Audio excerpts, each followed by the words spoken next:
Salam Bapak Ibu, saudara sekalian yang sangat mengasihi Tuhan dan firman-Nya, dan kita kembali belajar firman Tuhan pada hari ini. Sebelumnya mari kita berdoa. Bapa di sorga, dalam nama Tuhan Yesus, terima kasih banyak anugerah kasih-Mu yang memberikan buat kami waktu, kesempatan, serta juga kekuatan untuk kami belajar firman-Mu. Mohon Roh Kudus menerangi hati pikiran kami, supaya kami lebih dalam mengenal-Mu, sehingga hidup kami, dalam iman percaya kami, lebih teguh, lebih kuat kepada Tuhan. Dalam nama Yesus kami berdoa. Amin. Amin. Bapak Ibu, kita telah sampai di minggu-minggu pra-Paskah. Artinya tak lama lagi kita akan bersama-sama ada dalam sebuah acara puncak Paskah. Jadi kalau berbicara tentang Paskah, ini berbicara tentang pengorbanan Kristus di atas Bukit Golgota sebagai pernyataan kasih Allah yang begitu besar untuk kita, umatnya, orang yang berdosa. Tuhan mengasihi manusia yang berdosa sehingga Dia memberikan putranya yang tunggal, Yesus Kristus, untuk boleh berkorban, menjadi korban yang sempurna tanpa cacat, sebagai korban penggenap seluruh korban-korban dalam perjanjian lama, sebagai penggenap dari seluruh karya Paskah dalam perjanjian lama. Nah, karena itu saya saat ini ingin mengajak kita semua belajar dari Paskah perjanjian lama. Ya, Paskah dalam perjanjian lama. Nah, itu kita baca dari Keluaran pasal 12. Ya, seluruh Keluaran pasal 12 ini. Namun saya bacakan beberapa ayat buat kita saat ini, ya, tentang perayaan Paskah. Berfirmanlah Tuhan kepada Musa dan Harun di tanah Mesir. Bulan inilah akan menjadi permulaan segala bulan bagimu. Itu akan menjadi bulan pertama bagimu tiap-tiap tahun. Katakanlah kepada segenap jemaah Israel, pada tanggal 10 bulan ini diambillah oleh masing-masing seekor anak domba menurut kaum keluarga, seekor anak domba untuk tiap-tiap rumah tangga. Dan beginilah kamu memakannya: pinggangmu berikat, kasut pada kakimu, dan tongkat di tanganmu. Buru-burulah kamu memakannya. Itulah Paskah bagi Tuhan. Saudara, Paskah ini merupakan ketetapan Tuhan untuk umat Israel. Paskah ini berbicara tentang hal yang sangat penting, yaitu adalah antara selamat atau binasa. Jadi Paskah ini berbicara tentang selamat atau binasa. Nah, kalau memang ada dalam rencana penyelamatan Tuhan, maka orang harus mengadakan Paskah. Dan Paskah ini diperintahkan kepada umatnya Israel yang sudah 430 tahun mengalami perbudakan, penderitaan, kesengsaraan yang amat sangat. Dan waktunya Tuhan bertindak dalam kasih-Nya untuk menyelamatkan umatnya. Jadi Paskah ini berbicara tentang tindakan Allah yang paling puncak dalam perjanjian lama untuk menyelamatkan umatnya Israel. Nah, dalam Paskah ini, saudara, ada ketentuan-ketentuan Tuhan. Ketentuan Tuhan yang pertama adalah anak domba yang berumur 1 tahun, dan harus diambil anak domba yang tak bercacat. Nah, anak domba yang tak bercacat ini itu menjadi sebuah simbol penting tentang anak domba Allah dari surga. Siapakah anak domba Allah dari surga? Yaitulah Yesus Kristus, yang nanti menjadi penggenap yang sempurna. Dalam Paskah harus juga diambil roti yang tidak beragi. Ini berbicara tentang kesucian atau kekudusan. Jadi kurang lebih 7 hari Israel harus menjauhkan ragi. Ragi itu berbicara tentang pengaruh dunia. Jadi harus memakan dengan satu kondisi yang suci, yang kudus. Saudara, roti yang tidak beragi ini dalam perjanjian baru, yaitu adalah memberi lambang kepada tubuh Tuhan Yesus yang suci tanpa dosa. Terus juga harus dimakan dengan sayur pahit. Ya, ayat yang ke-8, makan dengan roti yang tidak beragi beserta sayur pahit. Nah, sayur pahit ini itu berbicara tentang sebuah makna penderitaan, kesengsaraan. Ya, umat Israel telah menderita, sengsara, begitu sangat luar biasa, sampai mereka sudah harus mengerang, tidak tahan. Ya, ini penderitaan yang tidak ringan. Ini menggambarkan tentang penderitaan Kristus, kesengsaraan Kristus, dan Kristus harus meminum cawan pahit. Ya, makanya yang terpenting juga bukan hanya sekedar hal-hal yang memang dikhususkan dalam perayaan Paskah itu, yaitu adalah anak domba yang tak bercacat, roti yang tidak beragi, sayur pahit. Tetapi yang penting juga diperhatikan adalah bagaimana sikap kita dalam mengambil bagian dalam perjamuan atau perayaan Paskah ini. Jadi nggak boleh sembarangan, ada ketentuan-ketentuan Tuhan untuk kita mengambil bagian di dalam perayaan Paskah ini. Saudara, anak domba itu harus disembelih, darahnya ya, tercurah dan harus dioleskan pada ambang pintu yang vertikal, 2 tiang pintu, dan juga ambang pintu yang di atas yang horizontal. Ya, kalau kita gabung ini kan jadi lambang salib.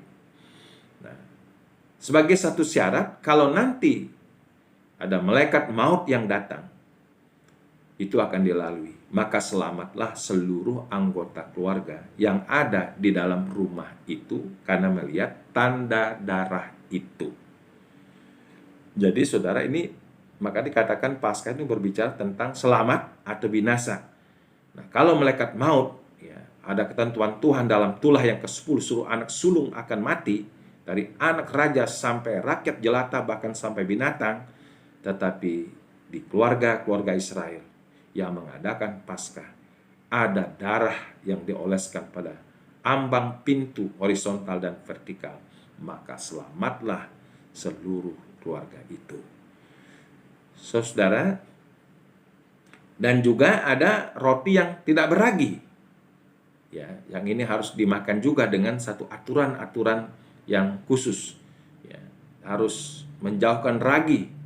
Ya, tidak boleh ada pengaruh-pengaruh dunia, dan dimakan dengan niat hati yang di dalam ketulusan dan juga kesucian. Ya. Terus dengan sayur pahit artinya bahwa Israel tidak boleh melupakan penderitaan dan kesengsaraan yang dia alami, supaya dia tahu dengan penebusan penyelamatan Tuhan ini dia bisa bersyukur ya, karena Tuhan telah menyelamatkan dari kesengsaraan, bahkan daripada kebinasaan. Nah, saudara, secara khusus di sini kita akan melihat bagaimana hal yang sangat prinsip dalam kita mengambil bagian di dalam perayaan Paskah ini. Ayat 11 dikatakan, dan beginilah kamu memakannya, pinggangmu berikat, kasut pada kakimu, dan tongkat di tanganmu, buru-burulah kamu memakannya. Itulah Paskah bagi Tuhan. Wah, ini sangat penting, saudara. Jadi yang pertama, sikap kita untuk mengambil bagian dalam perayaan Paskah itu adalah dikatakan pinggangmu berikat. Pinggangmu berikat. Ini berbicara tentang satu kesiapan, ya, siap sedia. Ikat pinggang juga berbicara tentang komitmen, keteguhan, atau sebuah keyakinan. Kalau kita lihat juga dalam Perjanjian Baru, ya, dalam Efesus pasal yang ke-6, ayat yang ke-14, jadi berdirilah tegap, berikat pinggangkan kebenaran, berdirilah tegap, artinya siap sedia dengan segenap. Jadi nggak boleh ragu-ragu. Ini berbicara tentang apa, saudara? Ini berbicara tentang iman, pengakuan. Makanya dalam kitab Korintus pasal 1 yang pasal 11, ya, 1 Korintus pasal 11 ayat yang ke-29, ini yang tiap-tiap bulan kita boleh mengambil bagian dalam perjamuan kudus. Ya, ini mengingatkan kita kepada pengorbanan Kristus, kepada Paskah. Makanya dikatakan ayat 29, karena barang siapa makan dan minum tanpa mengakui tubuh Tuhan, ia mendatangkan hukuman atas diri. Jadi perlu ada sebuah pengakuan. Arti kita mengakui, ini berbicara tentang iman. Jadi kita harus mengambil bagian dalam perayaan Paskah ini, memakan Paskah ini adalah dengan iman, mengakui, ya, bahwa roti melambangkan tubuh Kristus, ya, dan darah itu, anggur itu, ya, melambangkan darah Tuhan Yesus. Jadi darah ini menjadi satu hal yang sangat penting dalam Paskah, ya. Jadi siap sedia mengakui, dan juga sayur pahit. Ini kalau kita mempunyai iman, kalau memang Tuhan izinkan dalam pengiringan kita akan Kristus terjadi penderitaan yang mungkin memahitkan, orang itu siap sedia, maju terus, tidak akan pernah undur oleh karena masalah penderitaan yang mungkin memahitkan hidupnya. Jadi makanya syarat pertama untuk mengambil bagian dalam Paskah itu adalah berikat pinggang. Artinya dengan penuh kesiapsediaan, dengan penuh komitmen, pengakuan, iman kepada pengorbanan Kristus. Yang kedua dikatakan kasut pada kakimu. Apa maksudnya kasut pada kaki? Kasut pada kaki saya pelajari dalam referensi Alkitab ini, itu berbicara tentang sebuah kerelaan. Kerelaan, ketulusan. Nah, orang rela, orang bisa tulus itu karena kasih. Jadi saudara nggak mungkin orang rela tidak bisa tulus tanpa kasih. Makanya kita lihat di dalam tadi juga Efesus pasal yang ke-6 ayat yang ke-15, kakimu berkasutkan kerelaan. Tuh. Jadi kasut pada kaki berbicara tentang kerelaan. Saya yakin kita bisa membuktikan, kita bisa rela melakukan sesuatu, kita bisa tulus melakukan sesuatu. Kalau nggak punya kasih nggak mungkin. Jadi makanya dikatakan di sini, ya, kasut pada kakimu. Jadi kita mengambil bagian di dalam Paskah ini harus dengan kerelaan, dengan ketulusan, berdasarkan kasih. Karena memang Tuhan bertindak karena kasih-Nya kepada kita. Dia mengambil inisiatif karena kasih-Nya untuk menebus dan menyelamatkan umat-Nya. Nah, karena itulah dalam kita merenungkan tentang Paskah, jangan pernah terlepas dari kasih Allah. Jadi kita mau muter-muter bicara Alkitab dari Kejadian sampai Wahyu, dari Wahyu sampai Kejadian. Jadi benang merah itu berbicara tentang kasih Allah, karena begitu besar kasih Allah akan dunia ini, sehingga Dia mengaruniakan anak yang tunggal, supaya barang siapa yang percaya kepadanya tidak binasa, melainkan beroleh hidup yang kekal. Yohanes 3:16. Saudara, terus selanjutnya, dan tongkat di tanganmu. Tongkat di tanganmu. Ini menggambarkan tentang apa? Ada tongkat di tangan Musa. Tuhan memberikan otoritas pada tongkat itu. Untuk apa? Untuk menuntun, untuk membimbing, untuk mengarahkan, untuk bilang kiri, bilang kanan, untuk maju, bahkan untuk mengadakan berbagai tanda mujizat. Saudara, kalau pada tongkat itu ada otoritas untuk menuntun, membimbing, mengarahkan, memerintah. Jadi ini berbicara yang Tuhan minta apa? Ketaatan. Taat kepada tuntunan Tuhan. Taat pada pimpinan Tuhan. Kalau Tuhan suruh ke kiri, ya ke kiri. Tuhan suruh ke kanan, ya ke kanan. Tuhan suruh maju, maju. Artinya taat kepada perintah-perintah Tuhan. Saudara, ketaatan ini memegang peranan juga yang mengasas dalam hidup kita sebagai orang percaya. Taat itu berkat. Tidak taat itu kutuk. Tongkat pada tanganmu. Jadi Tuhan mau supaya kita mengambil Paskah ini dengan sebuah ketaatan mutlak kepada Tuhan, kepada pimpinannya, penyertaannya, perintah-perintahnya, hukum-hukumnya. Jadi saudara, sangat penting untuk kita memiliki hati yang taat. Hanya orang yang taatlah yang bisa masuk ke tanah perjanjian Tuhan. Setiap umat Israel yang tidak taat, mereka harus binasa di padang gurun. Jadi makanya saudara, dalam perjanjian baru juga ini tetap berlangsung. Kalau kita mengakui Yesus, pengorbanan Kristus, kita mengambil perjamuan kudus, roti yang melambangkan tubuhnya, anggur yang melambangkan darahnya, mari kita respon dengan iman, dengan kasih, dengan ketaatan kepada firman-Nya. Jadi kita harus masuk kepada hal-hal yang memang inti yang dimaksud oleh firman Tuhan. Terus dikatakan yang selanjutnya, buru-burulah kamu memakannya. Itulah Paskah bagi Tuhan. Maksudnya apa? Buru-buru di sini bukan tergesa-gesa, bukan tergopoh-gopoh, bukan sekedar asal-asalan udah makan. Tidak, harus makan dengan tertib, tadi dengan kesucian, kekudusan, keikhlasan, dengan penuh kesiapan. Itu bicara tentang iman kita. Jadi buru-buru sini bukan tergesa-gesa, bukan tergopoh-gopoh, bukan sekedar asal makan, bukan sekedar asal caplok, bukan. Harus penuh dengan hikmat. Makanya selalu dikasih tahu supaya perjamuan kudus itu kita lakukan dengan penuh hikmat, tertib dan teratur, disiplin. Kita tidak boleh sembarangan dengan apa yang Tuhan sudah tetapkan dalam perjamuan Paskah, dalam perjamuan kudus itu. Saudara, kalau begitu apa maksudnya? Karena memang Tuhan akan segera melakukan sebuah tindakan penyelamatan atau pembinasaan. Penyelamatan untuk umat Israel yang sudah ada tanda darah itu, dan juga pembinasaan setiap anak sulung di negeri Mesir.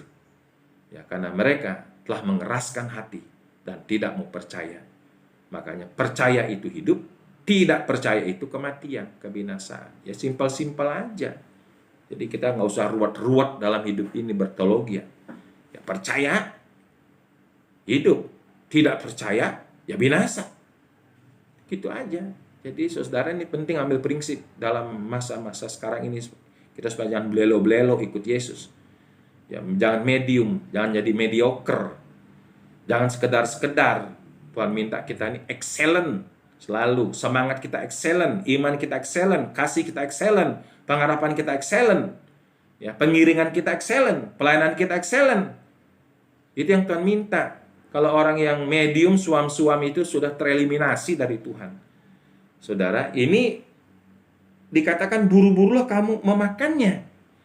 Ini harus kita dengan sebuah semangat yang berkobar-kobar. Dengan sebuah semangat penantian yang luar biasa. Yang artinya adalah kita bisa memaksimalkan waktu yang ada. Kita tidak boleh menyia-nyiakan waktu. Karena memang ada pernyataan firman Tuhan, berkali-kali itu, baik dalam perjanjian lama maupun perjanjian baru, Saya bacakan misalnya Ibrani pasal 3 ayat 7 dan seterusnya. Ya. Sebab itu seperti yang dikatakan Roh Kudus pada hari ini, saat ini. Jika kamu mendengar suaranya, janganlah keraskan hatimu seperti dalam kegeraman pada waktu pencobaan di padang gurun. Ini kan jelas pada hari ini. Hari ini kita mendengar perintah Tuhan, jangan seperti kita mau menunda-nunda, besok aja lah, nanti minggu depan, bulan depan, tahun depan, ya binasa kita. Ini ada pernyataan Tuhan, hari ini kalau Tuhan memanggil kita untuk satu hari penyelamatan, hari ini kita terima Tuhan. Antarlah saya masih kepingin dunia, wah nikmat dunia nanti aja lah, terima Tuhan Yesus tahun depan, atau nanti sudah mau hampir mati baru terima Tuhan Yesus, binasa kita. Jadi makanya ini firman, buru-burulah kamu makan. Kalau kamu mendengar pada hari ini ada perintah Tuhan, ada satu ketentuan-ketentuan Tuhan, pekalah hatimu. Ya, jadi kita betul-betul mempunyai sebuah semangat penantian untuk menggenapkan, tidak boleh menunda waktu. Kalau kita bisa lakukan sesuatu hari ini, jangan tunggu besok. Itu kan sebuah filsafat yang sudah mendunia. Kalau kita perhatikan, kita taati, itu kita akan diberkati. Ya, kalau ada kerjaan-kerjaan yang bisa kita lakukan hari ini aja. Jangan sampai tunggu besok. Besok ada lagi. Nanti besok ada lagi. Numpuk, berakumulasi. Sudah numpuk, pusing kita sendiri. Makanya saudara, saya mempunyai prinsip untuk pelayanan, dalam persiapan, dalam apapun juga, saya maksimalkan hari ini. Ya, kalau hari ini masih bisa, ya hari ini. Karena besok mempunyai satu pergumulannya sendiri. Nah saudara, itu maksudnya. Makanya yang keempat, buru-burulah kamu memakannya. Ya, artinya mempunyai sebuah semangat exciting gitu untuk melakukan perintah Tuhan ini. Ya, dengan arif dan bijak mempergunakan waktu yang dari Tuhan. Artinya kita tidak menyia-nyiakan waktu. Karena waktu merupakan juga satu momen penting di mana kita boleh diberkati oleh Tuhan. Saudara, kalau saya simpulkan ini, bagaimana kita boleh mengambil bagian dalam Paskah penyelamat ini? Ya, dikatakan, ya, pinggangmu berikat, penuh kesiapan.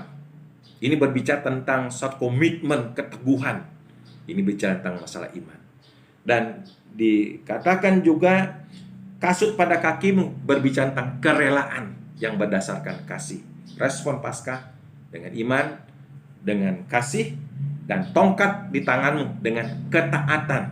Dan respon juga Paskah itu dengan jangan kita menyia-nyiakan waktu, tetapi boleh memaksimalkan waktu itu untuk bagaimana kita memuliakan Tuhan.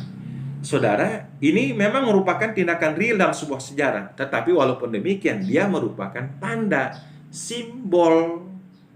Tapi simbol rohani yang penting, tidak boleh kita abaikan. Justru kita kagum karena rentangan waktunya kurang lebih itu adalah 15 abad sebelum Masehi, 1400 sekian sebelum Masehi.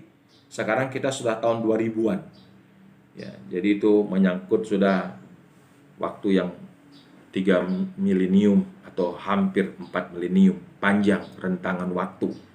Tetapi puji syukur bahwa semangat Paskah ini tidak pernah dikendorkan Tuhan. Makanya kita tiap bulan melakukan perjamuan kudus untuk mengenang, mengingat, merenungkan tentang peristiwa Paskah, perjanjian lama yang penggenapannya dalam perjanjian baru. Dalam perjanjian lama merupakan sebuah simbol tanda, dalam perjanjian baru merupakan sebuah penggenapan yang komplit sempurna yang dilakukan oleh satu pribadi yang dari sorga, yaitu adalah Yesus Kristus. Dan darah itu menjadi tanda bagimu pada rumah-rumah di mana kamu tinggal. Tanda. Tapi tanda yang penting. Tanda yang membuat kita bersyukur. Karena tanda itu sudah digenapi oleh Tuhan Yesus Kristus. Maka biarlah Paskah yang kita adakan nanti di tahun ini kembali menggelorakan semangat kita, semangat perjuangan iman kita, semangat perjuangan kasih kita, semangat perjuangan ya ketaatan, pengiringan kita akan Tuhan. Semangat untuk kita tidak menyia-nyiakan waktu supaya pengorbanan Kristus jangan pernah sia-sia. yang sudah kita terima, yang sudah menebus dan menyelamatkan kita semua. Terpujilah nama Tuhan. Mari kita berdoa. Bapa kami di surga, dalam nama Tuhan Yesus, terima kasih untuk pengajaran firman-Mu. Roh Kudus boleh menolong, menguatkan kami, supaya kami kembali mengingat kami kembali berkobar, bersemangat, karena Kristus sudah lebih dulu mengasihi kami, berkorban dalam kasih-Mu, sehingga kami manusia yang berdosa, najis dan kotor ini, beroleh anugerah, pengampunan, penebusan, keselamatan, hidup yang kekal dalam Yesus Kristus. Terpujilah, dalam nama Yesus kami berdoa. Amin.